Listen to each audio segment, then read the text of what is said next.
Bueno, bienvenidos una vez más a una nueva entrega de Medicina y Algo Más podcast y de nuevo tenemos de invitado al doctor Teodoro Di Capua para recordarles, pues él es médico venezolano graduado en la Universidad Central de Venezuela, luego hizo posgrado de cirugía general y cirugía y urología en el Hospital Domingo Luciani de Caracas, luego realizó un fellow de urología oncológica en el Hospital Luis Racetti de la misma ciudad. Se desempeñó como coordinador docente del posgrado de urología y luego emigró a España en el 2017 y actualmente se encuentra trabajando en el Hospital San Rafael y el Hospital Universitario de Zeus en Barcelona, España. Bienvenido, Teo, nuevamente a Medicina y Algo Más podcast. Gracias, Alejandro, por la invitación y siempre es un placer compartir un rato agradable contigo y con los oyentes que verán este podcast. Perfecto, entonces el tema que nos ocupa hoy es un tema, digamos que es una patología pues bien común y vamos a hablar acerca de las litiasis urinarias. Entonces, como siempre, pues la pregunta de rigor con la cual empezamos es, ¿qué es la litiasis urinaria? Eh, es una piedra. Visto desde el punto de vista sencillo y práctico, es una piedra. Si uno tira una piedra que saca del cuerpo humano y la pone, una piedra de vía urinaria, y la pone en el suelo, junto con en medio de la calle, no la diferencia. O sea, no existe una diferencia, es prácticamente una piedra, ¿no? Yo tengo aquí algunos ejemplos que no sé si se ven bien, Sí, si perfecto. logran verse bien, son piedras. Estas son de vejiga, estas también son de vejigas. No sé si se notan bien aquí, pero esto es como un yaque. ¿Te acuerdas cuando se jugaba el Sí, yaque? Bueno, tal cual, ¿no? Y, por ejemplo, estas que parecen piedrecillas tomadas del fondo de un río o en el mar, igual, son piedras. Exactamente, son piedras duras, consistencias muy duras, algunas un poco más blandas, pero en definitiva son minerales que se agrupan y se inicia con un pequeño cristal y se va haciendo se va creando una piedra mucho más grande que en algún momento da alguna señal. No siempre, pero en algún momento da alguna señal. ahora, ¿cuál es la prevalencia de la litiasis urinaria? Mira, es bien frecuente porque obviamente hay algunos factores que pueden ser considerados topográficos, etcétera, pero en general un 9% de la población puede tener piedras en los riñones, ¿no? Sin embargo, hay algunos sitios donde la incidencia y prevalencia es un poco más y se habla de que el 19% de los hombres pueden tener piedras y la incidencia es el doble de las mujeres, que más o menos está alrededor del 9%. Perfecto. Ahora, Es muy frecuente. ¿cuántos tipos de litiasis o de piedras existen? Mira, eso es una pregunta muy buena porque en la práctica uno siempre se acuerda de las piedras de calcio y le dicen a la gente no comas calcio y de las piedras de ácido úrico fundamentalmente, pero realmente desde el punto de vista mineral hay 28 tipos de piedras que son mezclas de muchas cosas, ¿no? Entonces, ¿cómo clasificamos esas piedras? A veces las clasificamos fácilmente por no infecciosas, es decir, que no son por origen infeccioso, son las piedras de oxalato de calcio, que son la mayoría, 70, 70 y algo por ciento, las piedras de fosfato de calcio y las piedras de ácido úrico. Esas son las no infecciosas. Luego tenemos las infecciosas, son las piedras de fosfato, amonio, magnesio, que es lo que llaman estruvita, o las piedras de amonio, urato de amonio, o las piedras de apatita con altamente carbonatadas. Después tienen las piedras de origen genético, que son por causa genética. Entonces son las piedras que son por cistina, las piedras que son por sactina y otro dihidroxiadenina, que es otro compuesto, ¿no? Y el cuarto grupo es de piedras provocadas por algún tipo de medicamento, que parece mentira, pero hay medicamentos que producen piedras. Entonces, pero en general, regresando al punto inicial, de esas 28 tipos de piedras que hay en general, la dividimos en si son de calcio o no son de calcio, por decirlo muy fácilmente, ¿no? Y en base a eso tenemos algunos tipos de abordaje, de tratamientos y de orientación acerca del paciente, ¿no? Y eso nos da mucho con qué trabajar. Ok. Ahora, ¿dónde se localizan con más frecuencia? Porque el árbol urinario, digamos, el sistema urinario comienza en el riñón y termina en la uretra. Ahora, ¿dónde podemos encontrar y con ¿Cuál es la localización más frecuente que ustedes, los urólogos, han encontrado se depositan, o sea, se atascan estas piedritas o estas Bueno, piedrotas? la clásica manifestación de la piedra en la vía urinaria es el cólico nefrítico, el famoso cólico nefrítico, que es uno de los dolores más fuertes que hay en el organismo, ¿no? ¿Y cuál es el cólico? ¿Por qué se produce un cólico nefrítico? Sencillamente porque se obstruye la salida del riñón o el uréter, o sea, una piedra o un coágulo o algo más se, se, se, se va por la vía del uréter. El uréter es la desembocadura del riñón y la conexión, un tubo que conecta el riñón con la vejiga. Y allí, al obstruirse, la orina que se está formando en el riñón no puede drenar, se queda atrapada, empieza a dilatarse el riñón. Y esa dilatación es lo que produce el dolor. Pero lo más frecuente es ver piedras en los riñones. De la pregunta que me haces inicialmente, la piedra en el riñón es lo más frecuente. Ahí se forman, a veces las echas sin darte cuenta, a veces se queda allí y jamás has notado que existe, porque no tienes ningún tipo de síntomas ni nada, a menos que te hagan algún examen de orina donde digan que hay un poco de sangre, y eso hace, o a veces, bueno, produce el cólico nefrítico, pero la mayoría de las veces cuando las tratamos de manera urgente están en el uréter, pero en la vejiga también se pueden formar, y el origen de las piedras que se forman en la vejiga puede ser porque bajan del riñón y se quedan en la vejiga y no pueden salir a la uretra, o también puede ser porque se crean en la vejiga por alguna causa. Por ejemplo, un cuerpo extraño que se haya quedado allí. Se hace una cirugía de algún tipo a un paciente y un cuerpo extraño puede emigrar. Nosotros una vez tuvimos una paciente que tenía un DIU y ese DIU había migrado espontáneamente hacia dentro de la vejiga y allí había formado una piedra, por decir algo, ¿no? Pero también podemos tener piedras en la uretra. En aquellos pacientes que han sido operados de hipospadias, y hipospadia es una malformación congénita donde el tubo de la uretra no es completo y hay que rehacer ese tubo, a veces se rehace, o habían técnicas antiguas que se rehacía el tubo con piel del escroto, en el caso de los hombres, ¿no? Obviamente, estamos hablando de los hombres. Y esa piel, después de muchos años, empieza a producir pelos.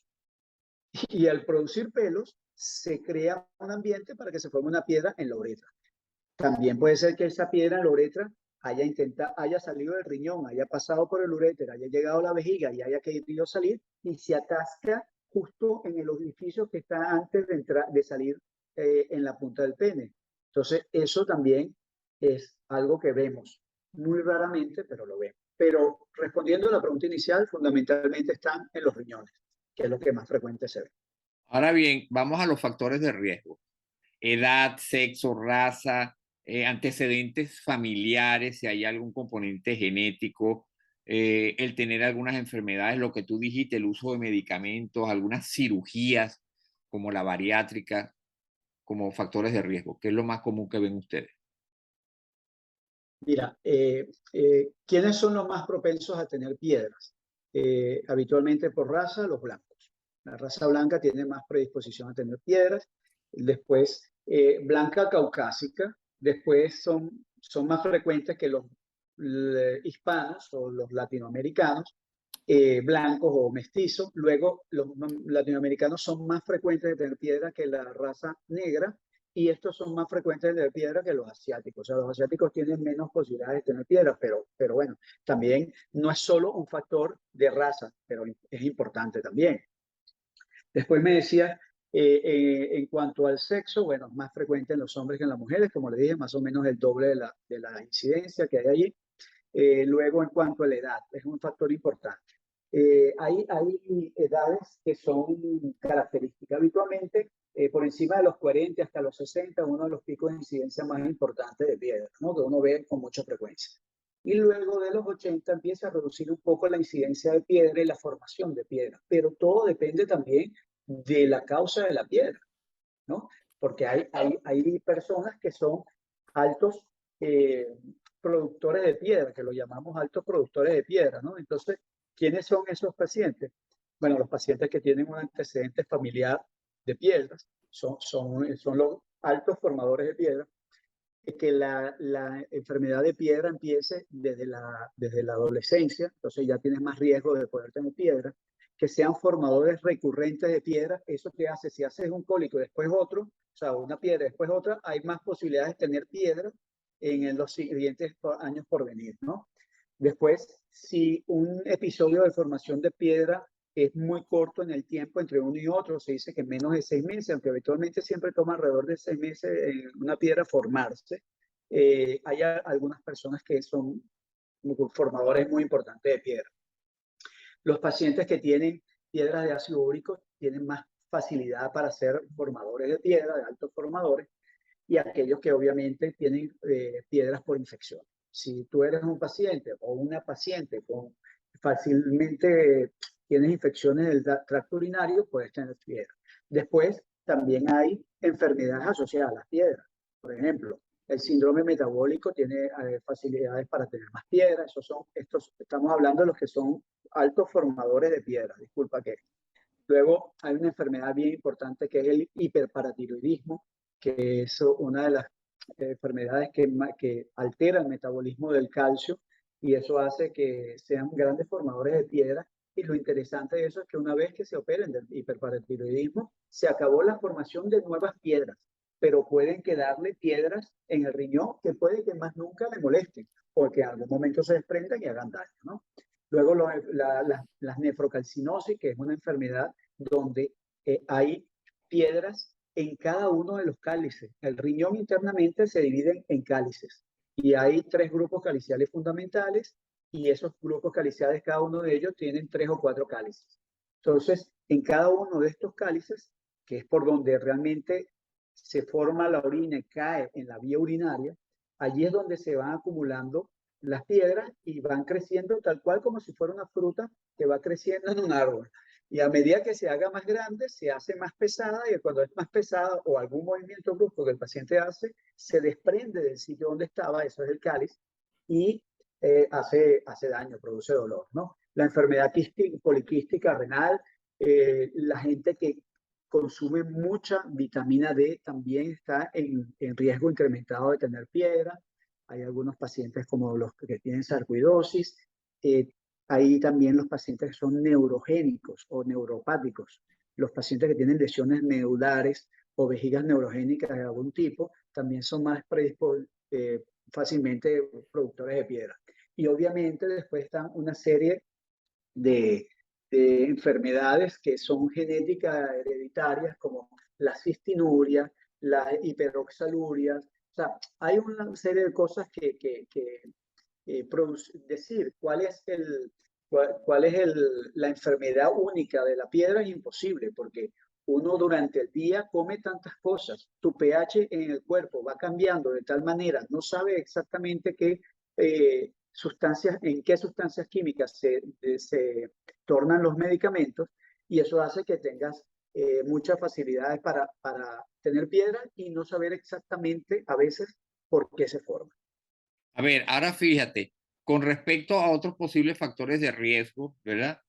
Que están relacionados muchos al estilo de vida. Por ejemplo, el alcohol, el cigarrillo, la cafeína, comidas ricas en azúcar, por ejemplo, o ciertas comidas como se dice o se habla de, por ejemplo, la remolacha, la acelga, la espinaca, las bebidas gaseosas, la obesidad, el sedentarismo, el no tomar suficiente líquido. ¿Todo eso contribuye? Correcto. Sí, en cierta manera, cada uno juega un papel mínimo, pero importante. Porque, fíjate, eh, lo más importante, y antes en el factor de por qué se formaban las piedras, también hay un factor topográfico. Hay gente que está sometida a calor extremo y aunque beba mucha agua, no produce la suficiente cantidad de orina. Y diciéndolo muy sencillamente, eh, para que se forme una piedra, tiene que haber mucho soluto y poco solvente.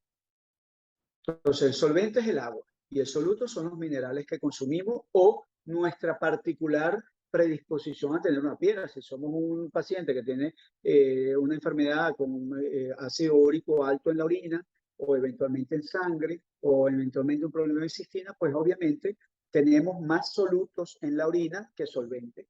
Entonces, la falta de equilibrio entre el soluto y el solvente. Entonces, de la mayor predisposición es que el paciente tiene que tomar muchísima agua, para tratar de orinar de 2 a 3 litros de agua al día, o de orina. Entonces, ya por ahí, el paciente que teniendo alguno de estos factores un poco, no bien desarrollados, pero que está allí latente y no toma suficiente agua, va a tener facilidad para hacer una piedra. Pero, obviamente, comidas, bueno, mira, tienes de todo, pero nuevamente va a depender del tipo de comida. Por ejemplo, acelgas, espinacas, son altos, tienen altos componentes de oxalatos.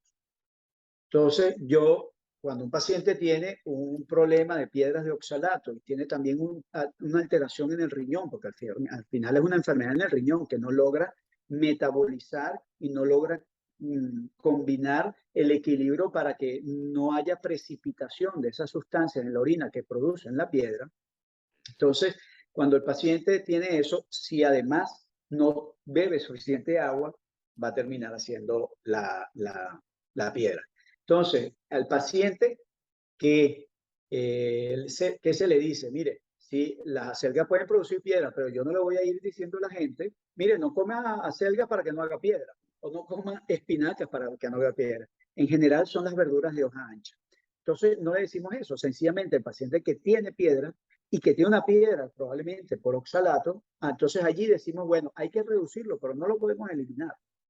¿Ves? Igual que se le dice a la gente, no consuma calcio porque son piedras de calcio. Bueno, pero es que, como así como te dije, que hay 28 tipos de piedras desde el punto de vista mineral, de esas 28 hay como 15 que son de calcio. Entonces, no podemos dejar de consumir calcio, porque además, si dejamos de consumir esos 800, 1000 miligramos de calcio al día, vamos a tener otro problema, que vamos a activar la hormona paratiroidea.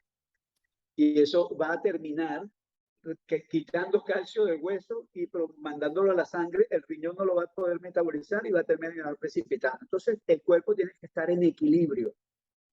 Lo dije de manera muy sencilla, pero la idea es esa, entender que no nos podemos privar de todas las cosas. Cada caso en particular, cada paciente que tiene un problema de piedra en particular, tiene una solución diferente. En general los agrupamos, pero después para cada uno puede haber una orientación diferente de cómo resolverlo. Okay. El cigarrillo, el alcohol y el Mira, sedentarismo y hay algunas obesidad. asociaciones, pero la obesidad sí, porque además de comer mucho más de un poco de todo, eso, el sedentarismo, eso son personas, hay algunos estudios que dicen que el sedentarismo, las personas no deportistas y no activas tienen más facilidad de producir piedra. Es muy difícil, yo soy de los que considero que no es fácil ser muy enfático en este tema, igual que en aquellos que consumen alcohol, que si comes mucha remolacha o poca, porque al final cada uno de estos componentes tiene un factor que pueda ayudar a producir piedra. Por ejemplo, si yo como mucho tomate, puedo comer mucho ácido úrico y eso me puede inducir piedra de ácido úrico. Pero si yo no tengo la enfermedad de que mi riñón no puede metabolizar bien ese ácido úrico o el ácido úrico está alto en sangre, si yo no tengo esa enfermedad, pues obviamente no voy a tener problemas. ¿Ves? Entonces, no es solo lo que yo como, sino que además si tengo no facilidad para ello. Entonces, es muy complejo decirte, mira, si tú tomas leche de avena, vas a estar mejor que si tú tomas leche de vaca o de soya. Entonces, ojo, ¿cuánto puedes tomar de leche de avena? 3 litros al día, no tiene lógica.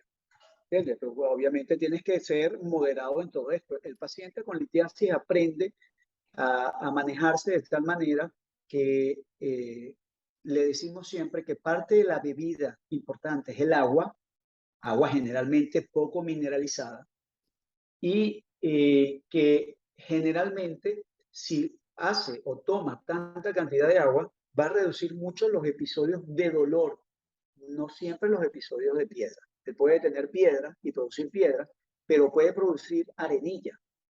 Y esa arenilla la va a echar muchas veces sin darse cuenta.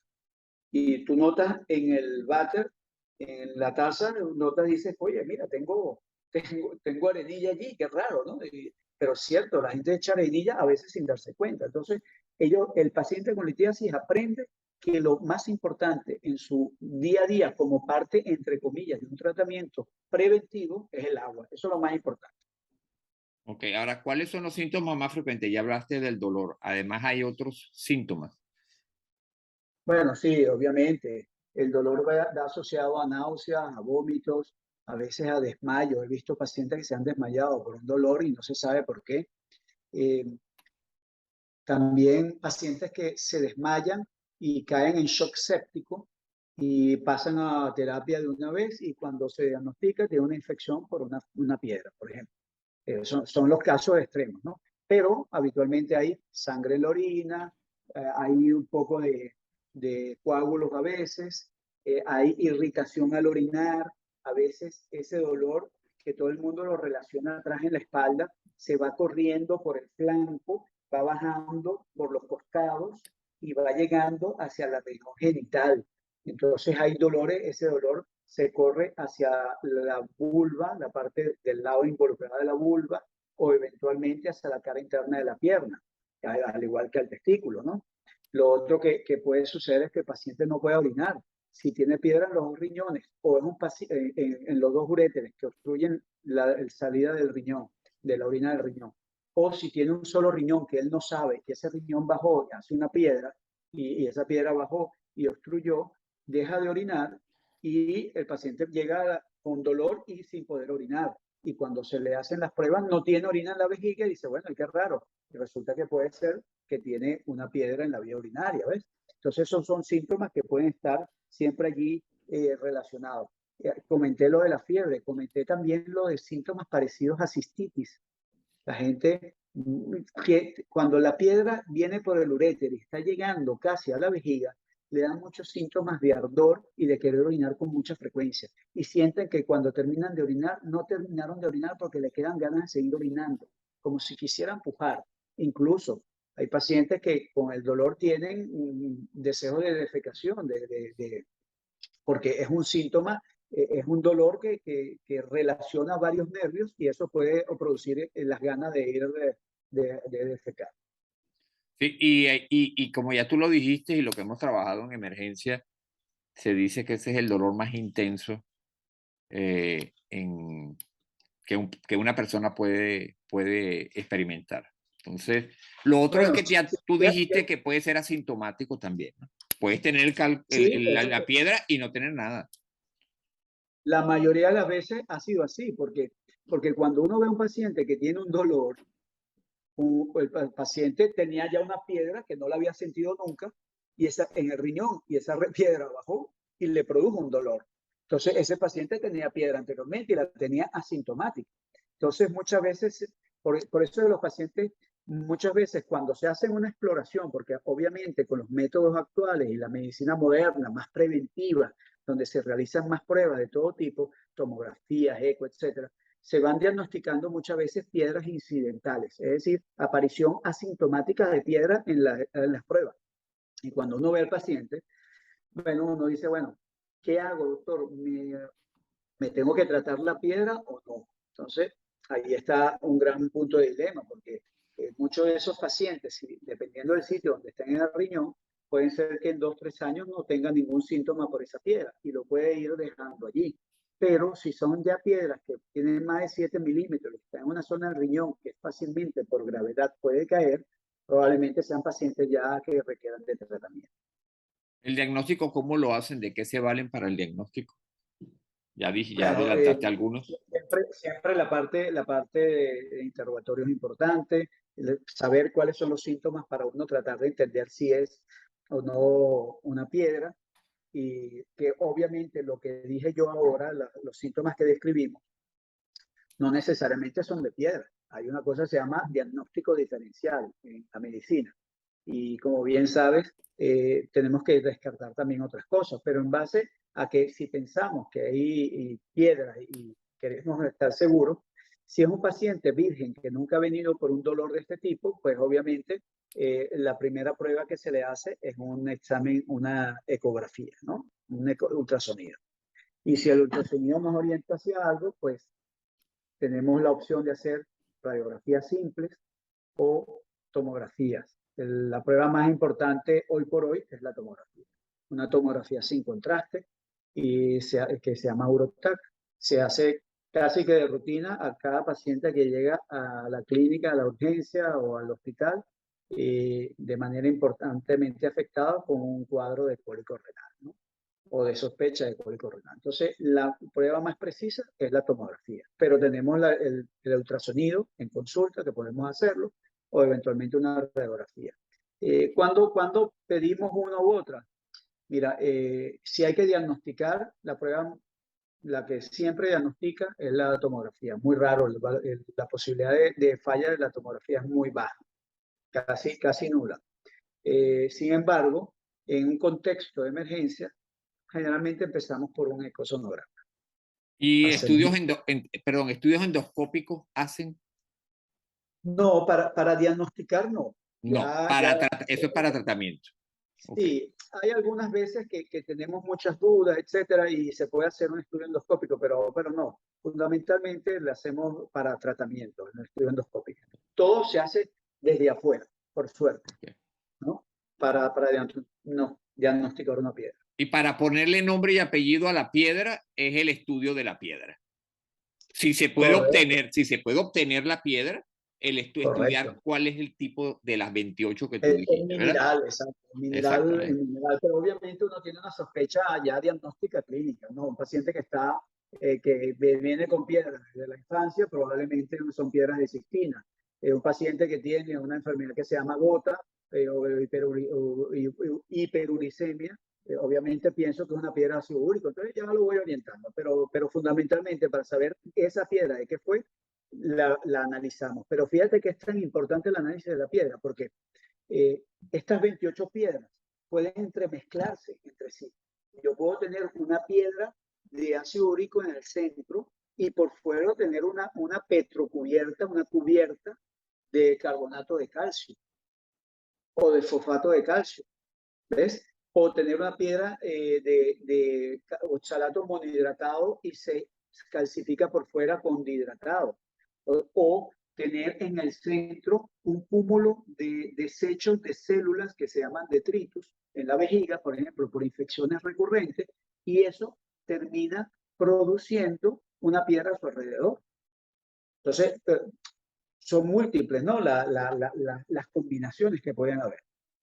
Ahora bien, vamos al tratamiento y vamos entonces a dividirlo en tratamiento médico y luego pues ya sabemos pues el tratamiento quirúrgico, ya sea por vía endoscópica o ya una cirugía abierta y lo que sería la colocación de las guías estas, okay, Catéteres. de los catéteres. Mira, una cosa importante, cuando el paciente llega a la emergencia, lo básico que siempre hay que hacer, en caso de que tenga un ataque de piedra, ¿de acuerdo? Estamos hablando de la manifestación clásica y más terrible del cólico de la piedra, que es el cólico renal, ¿no? El cólico nefrítico. Entonces, lo que se hace es un análisis de sangre, porque hay que ver si hay una infección que está produciendo, hay que ver si hay una falla en el riñón, en la función renal, y lo otro, se hace un análisis de orina. Esas son las tres condiciones básicas que habitualmente hacemos. Y luego las pruebas de diagnóstico, ¿no? Como te dije, en el análisis de orina se puede ver sangre, pero puede no verse sangre. Si esa piedra está bajando y el uréter atrapa mucho la piedra e impide que baje la orina, no va a haber sangre en la orina. Y eso no quiere decir que no sea un cólico. ¿De acuerdo? Ahora bien, ¿cómo tratamos las piedras? ¿Cuál es el tratamiento? Tratamientos médicos y tratamientos activos, vamos a decirlo así. Médico con medicamentos y tratamiento más quirúrgico. Si sabemos de qué es la piedra, tenemos alguna posibilidad de disolverla. Si, aunque por definición se pueda disolver una piedra, y ya les voy a contar cuáles son los escenarios, por principio nunca contamos con disolver una piedra, ¿de acuerdo? Porque las piedras que se disuelven pueden ser las de ácido úrico y las de cistina, fundamentalmente. ¿Y cómo las disuelvo yo? Bueno, aquí empezamos a jugar con lo que es la química y bioquímica que tanto estudiamos, ¿no? Que tengo que alcalinizar la orina. Tengo que convertir la orina en una orina alcalina. ¿De acuerdo? ¿Para qué? Para que ese ácido úrico, la cistina, no precipite. Y al no poder precipitar y aumentar la cantidad de líquido, esa alcalinización, que tiene que ser una alcalinización efectiva y por lo tanto hay que usar un pHímetro, hay que usar unas tiras que comercialmente se vende un dispositivo con unas tiras y usted va orinando 3 veces al día en ese dispositivo y mete la tira y ve cuánto tiene de pH en la orina. Y si no ha alcanzado su pH ideal, si va a seguir tomando la medicación o va a aumentar la dosis. Entonces, esas son las dos únicas piedras que en el escenario, en la práctica, se pueden disolver. Algún, algún alguna vez se ha podido disolver alguna piedra infecciosa, pero fundamentalmente las piedras, a excepción de esos casos, no se disuelven. Pero ¿cómo las trato? Bueno, si, si tengo piedras, y volvemos a la complejidad del tema de la litiasis. ¿Por qué se formó? Si la piedra se me forma porque yo tengo poco citrato, el citrato es un factor inhibidor de las piedras. Entonces tengo que aumentar la cantidad de citrato en orina y para aumentarla en la orina la tomo en sangre. Entonces tomo algunas sustancias que contengan citrato, ¿de acuerdo? Y hay sustancias médicas. Ah, que tengo una piedra infecciosa. Entonces las piedras infecciosas se dan más en el contexto de una orina de una orina ácida y hay que alcalinizar la orina un poco. Ah, que tengo piedras de oxalato de calcio o más bien de fosfato de calcio. Bueno, las piedras de fosfato de calcio hay que acidificar un poco la orina. ¿De acuerdo? Entonces, fundamentalmente, ¿qué utilizamos? Usamos para alcalinizar la orina, que es lo que más hacemos de manera habitual, usamos citrato de potasio o bicarbonato de sodio. Bicarbonato de sodio, siempre y cuando no sea un paciente hipertenso, etcétera, a dosis de 1 gramo cada 6 horas, lo hacemos durante un mes, vemos qué tal va. Y el citrato de potasio lo podemos usar a 20 mil equivalentes cada 8 horas como dosis de ataque máxima cuando queremos tratar de disolver una piedra, ¿no?, que esté arriba en el sistema urinario. Luego, hay sustancias o hay piedras que requieren de algunos sustratos minerales o químicos para no seguir formándose. Entonces, esos son los llamados fitatos. Entonces, hay unas sustancias que se venden también, son que donde hay fitatos, y los fitatos se indican a esos pacientes que tienen ese tipo de piedra en particular. Por eso yo como, si me pongo a especificar cada una de las 28 piedras, pues, se hace muy complejo, ¿no? Pero estoy dando más o menos una orientación de que vean que no es un tema muy sencillo de manejar y hay que tener todas las herramientas en mano para poderlo diagnosticar y tratar adecuadamente. Por ejemplo, los pacientes que tienen, que es lo más frecuente que vemos, ácido úrico alto, además de alcalinizar la orina con cualquiera de estas sustancias que te dije, se les recomienda dar alopurinol. Si bien en sangre el ácido úrico puede estar bajo, tratamos de bajarlo lo más posible para que no se siga produciendo la hiperuricosuria, que es la presencia de ácido úrico en la orina, que es el trastorno del riñón que ha impedido metabolizar adecuadamente ese ácido úrico y lo precipita en la vía urinaria y se forma la piedra. Entonces, se trata con agua, con alcalinización de orina y con alopurinol. Tenemos un paciente que tiene una acidosis tubular renal o eventualmente una hipercalciuria de cualquier tipo. Entonces, esos pacientes le damos un diurético que se llama hidroclorotiazida. Ese diurético permite recuperar parte de ese calcio, evitando que el precipite se mantenga en la orina, y eso evita que se forme o se perpetúe la formación de piedras de ese tipo. Y la verdad es que muchas veces los controlamos muy bien. También, si no es la hidroclorotiazida, se puede utilizar la indapamida, pero fundamentalmente es eso, tratar de recuperar ese calcio que está en la orina para evitar. Tengo los pacientes que hay hiperoxalurias.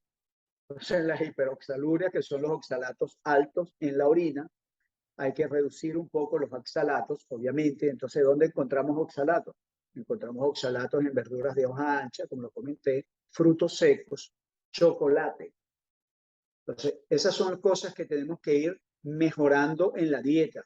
Muchas veces no restringir de todos los pacientes, porque la restricción no lleva a perpetuarse el tratamiento en el tiempo, pero sí aprender a comer de una manera diferente. Y muchas veces nos apoyamos, obviamente, con nefrólogos, con nutricionistas que nos den una mano para la mejor orientación de ese paciente en el contexto de su piedra, que es diferente. Puede ser una consulta, vemos 20 pacientes con piedra y probablemente los 20 tengan una piedra por una causa diferente.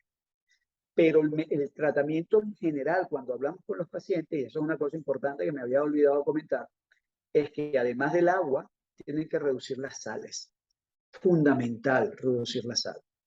Porque la sal es todo parte de un proceso donde hay mayor soluto que solvente, mayor precipitación de sustancias que son potencialmente productoras de cristales y de piedra, y eso hace que se vuelva a formar piedra. Entonces, como ves, es un cuadro bien complejo. ¿Qué pasa hoy por hoy? Hay digo una cirugía de moda, pero no es moda, es porque tenemos una enfermedad importante que es la obesidad. La obesidad en su tratamiento, en parte de su tratamiento, se le ofrece a un paciente algunas cirugías bariátricas que pueden ser la cirugía bariátrica de tipo resección y hacer una sección del intestino y poner o adherir el intestino al estómago, evitando pasar por un sector del intestino. Y ese tipo de cirugía tiene más facilidades porque tiene un problema de mala absorción de producir piedras relacionadas con el calcio. Digo relacionadas con el calcio porque pueden ser carbonato o fosfato. Después está la enfermedad inflamatoria intestinal, los síndromes malabsortivos, todas esas cosas. Cada uno de los pacientes tenemos que colocarlo en su justo cuadro. ¿Ves? Ahora, si no da resultado el tratamiento, por supuesto, el tratamiento del dolor es básico, pues hay que quitarle el dolor al paciente con analgésicos, antiespasmódicos. ¿Ustedes echan mano o hacen uso de los antiespasmódicos dentro del tratamiento de ataque cuando está la crisis dolorosa o solamente analgésicos? Mira que esto es una pregunta importante, ¿no? Mira, cuando uno trata la litiasis, bueno, la litiasis es asintomática o sintomática. Cuando es sintomática, no siempre es un cólico renal, pero sí una molestia. A veces algunos pacientes no tienen cólico, pero sienten que la piedra está allí. Si la piedra se va moviendo, pues va incomodando. Entonces, fundamentalmente, en el ataque del cólico renal, hay que dar analgésico. Muchas veces, si bien no está descrito, cuando el paciente tiene náuseas y vómitos, se le da siempre de entrada un analgésico y un prokinético para evitar las náuseas y los vómitos. Y eso más bien aumenta la contracción del músculo liso y aumenta la fuerza que tiene el ureter para contraerse. Entonces, al final, el dolor no se le quita. Entonces, parece mentira aquel paciente que no mejora del todo del cólico. Obviamente, puede ser porque tiene un prokinético como el Primperan que le produce empeoramiento o evita que se quite el dolor. El paciente viene por dolor y hay que tratar el dolor. Luego se ve qué pasa. Entonces, el dolor se trata de diferentes maneras. La mayoría de los estudios está relacionado el diclofenac con las pruebas, pero cualquier analgésico y antiinflamatorio no esteroideo es útil. ¿De acuerdo? Puede ser ibuprofeno en dosis altas, obviamente. Puede ser cualquier tipo de ketoprofeno, dexketoprofeno, cualquier sustancia de esa que sean antiinflamatorios fuertes. El nimesulide, que poco se consigue. Y aquí les gusta mucho usar, en Europa se usa mucho la dipirona, que está tan proscrita en los sajones, ¿no? Los anglosajones. Y, y aquí se usa muchísimo. Es uno de lo que teníamos nosotros en Venezuela, el Bral. Eso es muy efectivo, pero la dosis es importante, porque hay en cápsula y hay en ampolla. La gente se tiene que tomar una ampolla, que son 2 gramos para mejorar. Buscapina, que son los antiespasmódicos, uno lo puede usar para dolores medios a lentos o suaves, pero no se da como dosis de ataque, porque el dolor es muy intenso, una buscapina no va a aliviar y tendrás que tomarte 2 o 3 y la buscapina te aliviaría si está la piedra en el ureter, pero la idea tuya es que si tienes una piedra medianamente pequeña con potencial para ser expulsada, si le das un antiespasmódico, no vas a poder expulsarla porque le vas a quitar la propiedad al uréter de contraerse. Entonces, siempre es preferible evitarlo. También utilizamos opioides o derivados de los opioides, morfina, tramadol, petidina, y realmente de esas siempre utilizamos, nosotros vamos en escalada primero con tramadol y luego si el tramadol no va bien, vamos con morfina. La petidina no está muy aceptada para el dolor porque no es tan efectiva como la morfina, a pesar de ser un derivado opiáceo. Entonces quizás es mejor utilizar morfina que eso. Pero eso es en la dosis de ataque, ¿no? Si el paciente tiene necesidades de ingresar porque tiene un cólico renal, pues se ingresa. ¿Por qué se puede ingresar? Porque el dolor no se controle con las medicinas de ataque que ponemos en urgencia, que generalmente es un antiinflamatorio, y porque pueda tener fiebre o porque tenga una función renal afectada. Esas son las tres razones principales por las que hospitalizar a un paciente. Entonces, si vemos que hay que hospitalizarlo, pues en hospitalización se maneja dependiendo. Y habitualmente hay pacientes que tienen un dolor renal, un dolor cólico renal, pero el dolor no es tan intenso para mantenerse hospitalizado. Y si tiene una piedra que no es tan grande para poder ser expulsada, le damos sustancias adicionales que permitan la expulsión. ¿Cuáles son esas sustancias adicionales? Hoy por hoy se confía mucho en la tamsulosina, pero cualquier alfa bloqueante de aquellos que damos a los pacientes que tienen problemas de próstata para orinar mejor, bueno, esas tamsulosinas actúan sobre unos receptores alfa de la vía urinaria, sobre todo del uréter terminal, es decir, el uréter que está llegando a la vejiga, y en el trígono de la vejiga, que es donde desemboca el uréter, que relaja un poco esa musculatura, permitiendo que sea más fácilmente expulsable la piedra. Entonces, eso nos ha ayudado muchísimo. Antes se usaban bloqueadores de los canales de calcio, nifedipina, etcétera, y los esteroides. Particularmente, yo nunca usé bloqueadores de los canales de calcio. Creo que no hay tampoco un estudio, un ensayo clínico que sea poderoso como para decir hay que usarlo en todos los pacientes. Es una recomendación que se llama débil, o sí, una recomendación débil, por lo tanto no se usa.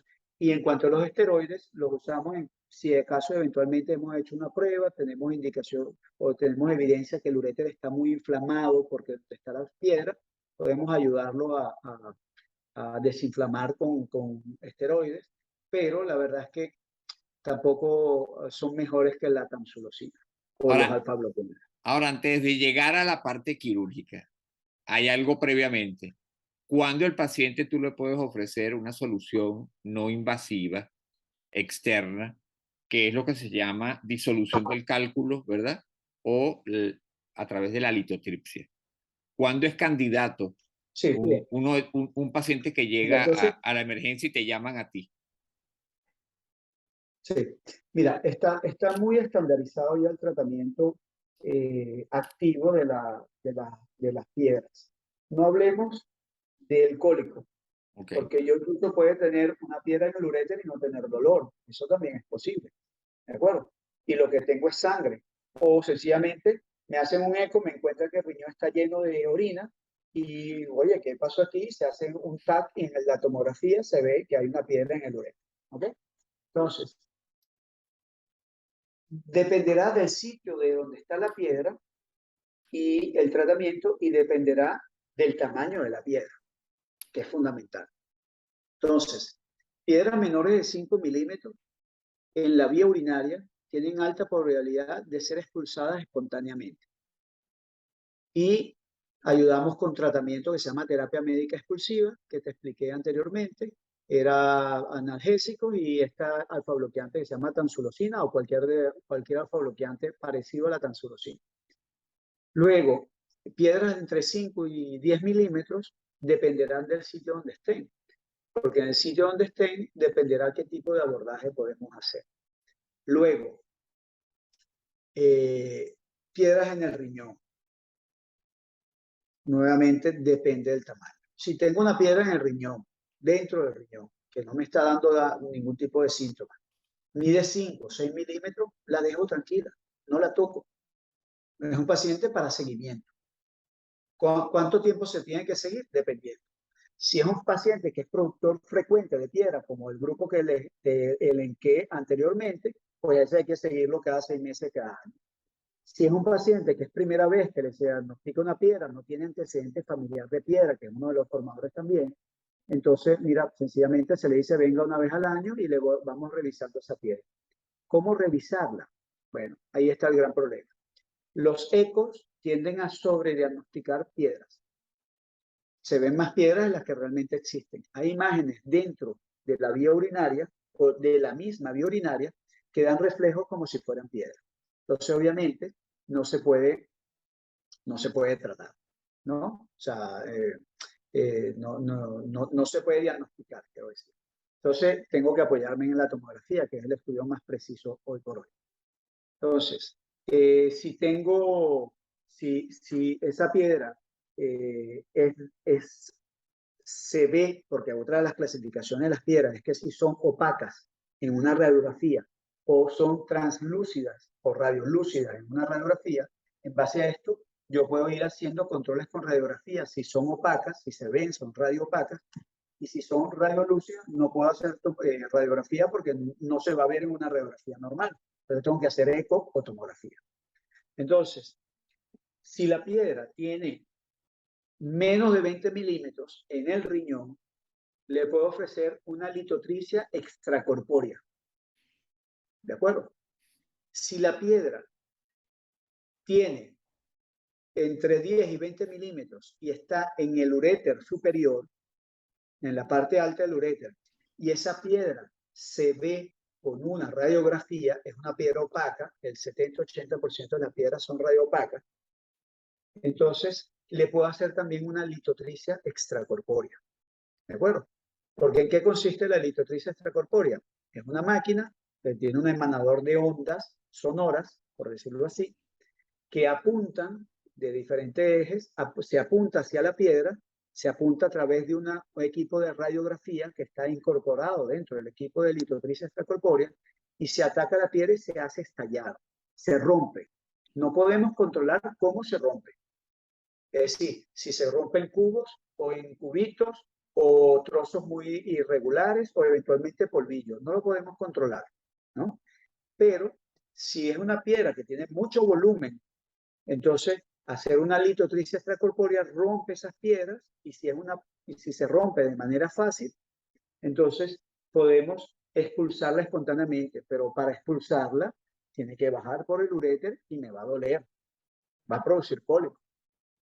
La litotricia muy raramente no produce cólico, pero generalmente se rompe, se fragmenta la piedra, esas múltiples piedras se tienen que echar y hay que echarlas por la vía urinaria. Y al tener la expulsión de la vía urinaria va a tener cólico. Entonces, la gente dice, no, es que no me operaron. Sí, es una intervención porque es un acto anestésico. A veces se hace con sedación, pero no es práctico hacerlo con sedación, porque el paciente se mueve y si se mueve, nosotros estamos con un equipo fijo, como si tuviéramos un fusil, estamos disparando todo el tiempo fijo a un elemento que se va moviendo. Y el equipo de litotricia tiene un margen de maniobra. Es decir, que yo puedo dar ondas de choque a un sector, la piedra está en el medio, y cada vez que el paciente respira, voy dándole ondas de choque a donde se mueve la piedra. No por fuera de la zona, porque si yo las ondas de choque no le doy al riñón, a la piedra, le voy a dar a un órgano que esté alrededor. Entonces, tiene un margen de unos 2 centímetros de excursión. Entonces, la litotricia, el paciente tiene que estar muy controlado en cuanto a su respiración en caso de que se mueva mucho el riñón, porque hay riñones que se mueven mucho con la respiración, y no tiene que moverse. Y a veces, ¿qué pasa? Si está sedado y la litotricia incomoda un poco, molesta, pues te mueves y al moverte hay que volver a apuntar nuevamente el equipo y se para todo. Se hace un proceso muy lento. Entonces, fundamentalmente, la litotricia es una intervención, pero desde afuera, tratando de romper las piedras con ondas de choque, se llama eso. Entonces, también se le puede hacer litotricia extracorpórea a los pacientes que tienen piedra en la parte final del uréter, porque allí se pueden romper las piedras, se ven y el equipo puede entrar y va perfecto. Pero en el uréter medio, muchas veces la piedra, porque ahí está el hueso de la pelvis y el sacro, la piedra se confunde con el hueso y no podemos darle onda de choque. Entonces no sirve. Luego, esas piedras que pueden estar en el uréter arriba o abajo también se pueden tratar por vía endoscópica. No importa el tamaño, se puede tratar por vía endoscópica. Utilizamos equipos rígidos o equipos flexibles. Y utilizamos para romperlas o sistemas percutores, que es lo que hacía como si fuese un taladro percutor, que era lo antiguo, o usamos sistemas de rotura de piedra más modernos, que son los láseres. El láser tiene la particularidad que pulveriza la piedra de tal manera que a veces queda que no necesitas ni sacar la piedra, lo que queda es solo arena. Y es lo que hoy por hoy usamos. Es muy bueno el láser porque prácticamente no existe piedra que no se rompa con un láser. Si un paciente tiene piedras duras, como puede ser el caso de cistina, esas piedras duras a veces con el taladro percutor no se rompen y con la litotricia no se rompe. Entonces hay que usar láser.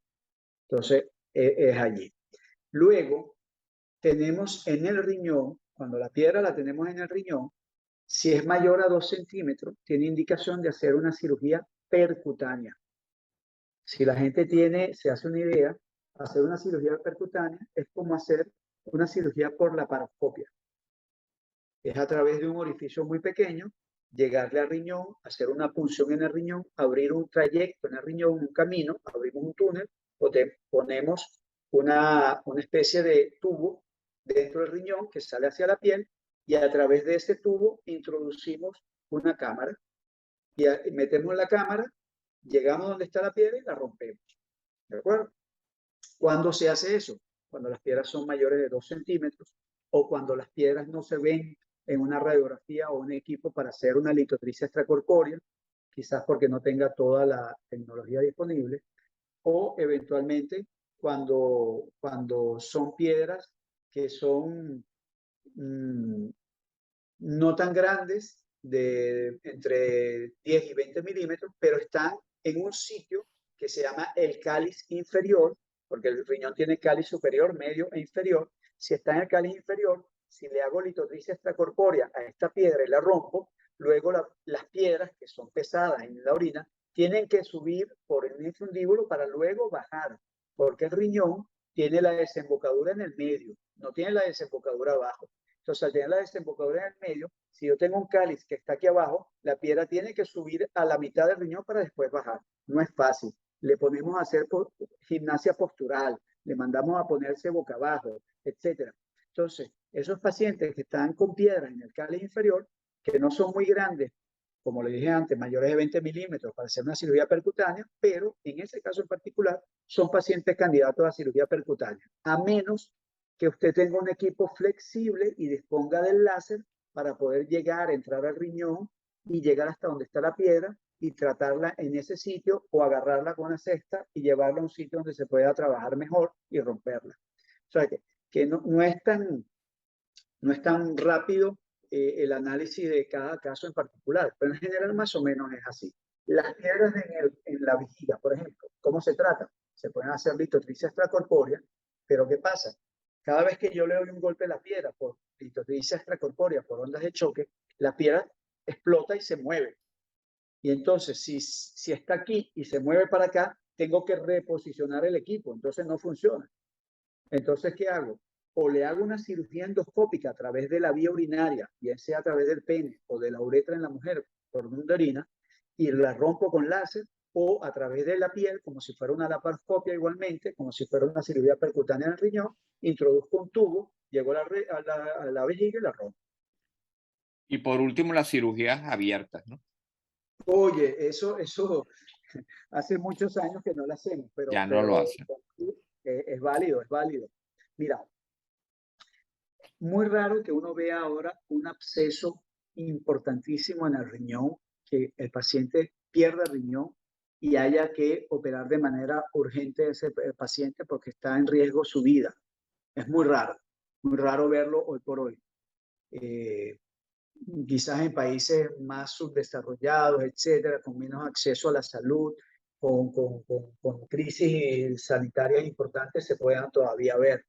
Yo tengo compañeros de otros países latinoamericanos por aquí y bueno, ellos les ha pasado que en sus países de origen han tenido que hacer cirugías de estas abiertas y todo eso. Pero bueno, ¿cuándo hacer la cirugía abierta? Cuando no dispones de tecnología, sencillamente. Si Ok. usted no dispone de tecnología, tiene que hacer una cirugía abierta. Bien sea en el uréter, o bien sea en el riñón, o bien sea en la vejiga. ¿Y cuándo dejan ustedes los catéteres? Buena pregunta. Ese es el terror de muchos europeos, sobre todo mediterráneos. El Mediterráneo padece mucho del catéter doble J, le incomoda muchísimo. ¿Cuándo se deja? Cuando el uréter está muy lastimado. Si el uréter está muy erosionado por la piedra, cuando hay dudas de que pueda haber alguna piedra que hayas tratado pero que se te haya podido ir al riñón y tienes la duda de que te pueda volver a bajar y ocasionar dolor, o cuando está infectado un paciente, por ejemplo, una infección de la orina en un paciente que tiene una piedra en el uréter, es como, lo comparo así como una apendicitis. Casi seguro que hay que operar a ese paciente y desobstruirlo. Lo importante es desobstruirlo, más que tratar la piedra. Hay que drenar ese riñón. Entonces, podemos poner catéteres por vía endoscópica. Complicaciones que pueden presentarse con la litiasis urinaria. Bueno, importante. O sea, hay complicaciones por la piedra per se o hay complicaciones derivadas de la cirugía de la piedra, del tratamiento de la piedra, ¿no? Eh, ¿Cuál es la complicación más temida? La sepsis urinaria. Una piedra que se obstruya y hace una infección, el paciente hace sepsis y la sepsis puede ser grave. Incluso a veces al paciente no le podemos llevar a quirófano y ponerle anestésicos y ponerle un catéter. Le tenemos que hacer una punción a través de la piel para llegar con un catéter directamente en el riñón y drenar el riñón de pus. ¿De acuerdo? Entonces, esa es la complicación más temida. La otra que le sigue, que es temida, es la insuficiencia renal. Estamos hablando de escenarios fatalísticos, pero es lo que uno ve. Entonces, la insuficiencia renal, porque tiendo a explicar que las dos unidades renales, cuando se tienen dos riñones, las dos unidades renales trabajan al 50% cada una, pero obviamente ellas se compensan entre sí. Cuando esta deja de funcionar, porque la orina, el uréter, la piedra obstruyó en el uréter la salida de la orina y la orina se va acumulando y hay mucha presión dentro del riñón, al haber mucha presión, los sistemas vasculares de detección de las presiones intrarrenales detectan que hay mucha hiperpresión en ese riñón y no puede producir más orina porque está muy a presión y reduce el flujo sanguíneo hacia el riñón. Entonces, al reducir el flujo sanguíneo hacia el riñón, ese riñón deja de funcionar y el otro riñón tiene que compensar lo que este no funciona. Y es como una planta eléctrica. Se me apaga la luz aquí y tengo que esto dar un poco más de mí. Y hay riñones que no tienen reservas funcionales, es decir, hay riñones que no tienen capacidad de volver de dar más de lo que están dando. ¿Quiénes son esos pacientes? Los que tienen enfermedades crónicas, hipertensos de larga data, diabéticos de larga data, consumidores antiinflamatorios no esteroideos de larga data, aquellos pacientes con polimialgia, que es serositis y todas esas cosas que bien tú sabes. Entonces, esos pacientes que tienen una afectación o bueno, que tengan sencillamente una enfermedad en el riñón particular, etcétera, pues esos pacientes tienen más dificultad de compensar la falla en la función renal y eso es una de las complicaciones también importantes. Ok, ahora fíjate, ya para finalizar, dos preguntas. ¿Se puede prevenir, porque hubo el episodio, nuevos episodios son prevenibles? Sí, sí, claro, lo que comentamos anteriormente. El paciente, además de hacer un seguimiento a las recomendaciones médicas, es importante porque obviamente si tienes una piedra que requiere de tratamiento médico, pues tienes que aplicártelo allí. Pero si es una piedra que fuiste la primera vez que se te produjo piedra, no estás dentro de esos antecedentes familiares o dentro de esa categoría de grandes formadores de piedra o de alto riesgo para formar piedra, las recomendaciones importantes son mucha agua para orinar 2 litros, 2,5 litros de orina, consumir poca sal, no que no consumas sal, sino que consumas poca sal y que tengas generalmente una dieta balanceada, donde Se pensaba antes que los refrescos no eran buenos, pero ahora no hay una gran evidencia de que los refrescos no sean buenos, también porque había una relación sobre si quelaban el calcio, es decir, atrapaban el calcio de una manera, entonces no evitaban que se absorbiera el calcio, entonces al evitar absorber el calcio, el sistema producía, tomaba el calcio del hueso y lo mandaba a la sangre, entonces, que es el mismo principio que había con la cafeína. Y hoy por hoy se está eh, permitiendo que esos pacientes puedan beber más o menos y comer más o menos de todo. Pero yo lo que le recomiendo al paciente, ¿a usted le gusta tomarse 8 cafés al día? Que no debiera ser, ¿no? O se los toma sin cafeína, o algunos sin cafeína, o compensa con mucha más agua, porque además tiene un efecto diurético el café, igual que el alcohol. Entonces al final terminamos, entre comillas, deshidratados. Entonces, la idea es beber mucha agua y si vas a consumir de aquellas cosas que realmente no tenemos el dominio si son buenas o no, pero que más o menos somos permisivos con eso, porque yo siempre digo que el tema de la litiasis, si bien es un tema científico muy profundo, se maneja todavía como si fuera de los chamanes y de los homeópatas, ¿no? Me voy a tomar cola de caballo, me voy a tomar un rompepiedra, que son sustancias de medicina homeopática que funcionan, que en muchos pacientes les sirve porque además cuando se toma esas sustancias son infusiones que se toma 1 litro, 1,5 litros. Y si tienes una piedra que es altamente, eh, tiene una tasa de expulsión espontánea muy alta, que son piedras generalmente menores de 5 a 7 milímetros, y entonces tomándote mucha agua y si no tienes dolor probablemente la expulse. Y mantenerse activo físicamente importante. Ahora Y mira, tener una actividad física moderada que sea importante, porque cuando es muy intensa y sudas mucho, entonces tienes que tratar también. de compensar. Entonces, Y fíjate que sí, no nos vamos a los extremos.